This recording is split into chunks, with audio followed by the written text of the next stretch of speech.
এটা চুদি ভাই হবে না, এটা সুধীর ভাইয়ের হোটেলে হবে। নাতি, আমি মুখ ধুয়ে আসি। বুড়ো, আমি খুব ভালো করেই জানি তুমি মেয়ে দেখতে যাচ্ছ। ভালো হয়ে যাও, আমি বলছি। আপনার কি মনে হয় এখানে কে সত্য কথা বলছে? এই কলেজের সবাই এ প্লাস পেয়েছে, তাহলে তুমি কাঁদছো কেন? আমিও এ প্লাস পেয়েছি, কিন্তু আমার প্রেমিক ফেল করেছে। এখন আমি রিকশা চালককে কিভাবে বিয়ে করব?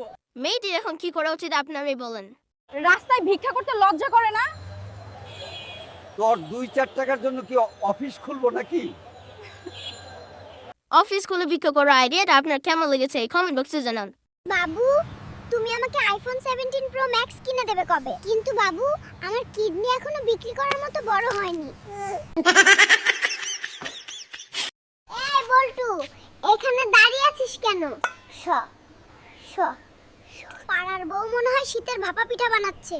আমি 6 বার গেছি, এখনো পাইনি। আর 4 বার যাব, দিলে দেবে, না দিলে বে। বাবুটারে দেখে পিঠা খাওয়ারও তো শখ নেই। আমি বইয়ের আসল পাতাগুলো পরীক্ষায় নিয়ে গিয়েছিলাম। স্যার এটাকে নকল বলেছেন এবং আমাকে রুম থেকে বের করে দিয়েছেন। বাটিটা নিয়ে কোথায় যাচ্ছ? জরিনার বাড়ি পিঠা বানাইছে, 5 বার গেছি, দেয় নাই। এইবার দিলে দিবে, না দিলে নাই। আমার অত লোভ নাই। বেবি, আজকের বাজারটা খুব কঠিন ছিল। আমি বেশি কিছু কিনতে পারিনি, কিন্তু তোমার জন্য দুটো পেঁয়াজ এনেছি।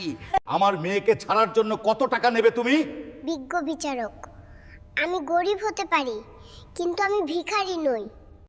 জন্ম নেওয়ার পর আমি এমন এক সুন্দর নার্সকে দেখলাম যে তখনই আমার হার্ট অ্যাটাক হয়ে যেত।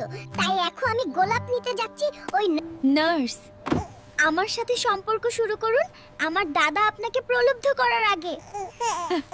এখনকার যুগের পাকমা বাচ্চারা এরকমই হয়। বাবু এত কাজ করছো কেন? আমাকে অনেক কিছু করতে হবে আজ, ডায়াপারের জন্য টাকা সংগ্রহ করতে।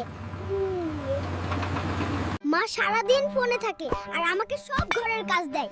এটা কি আমার ভাগ্য, নাকি এখন ঘরের জিনিসগুলো আমাকে মারছে? কি হয়েছে বাবা? বাচ্চাটির ভালোর জন্য একটি সাবস্ক্রাইব করে যান। যে ছেলে এসএসসি পাশ করতে পারেনি, সে কি করে এমন রাস্তায় রিকশা চালানোর কথা ভাবলো? রিক্সা চালাতেও যোগ্যতা লাগে, ঠিক কিনা বলেন?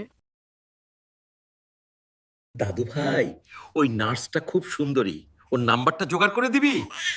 তবেরই বুড়ো, দাঁড়া, নানিকে বলছি আমি। নার্সের সাথে প্রেম করতে চাস?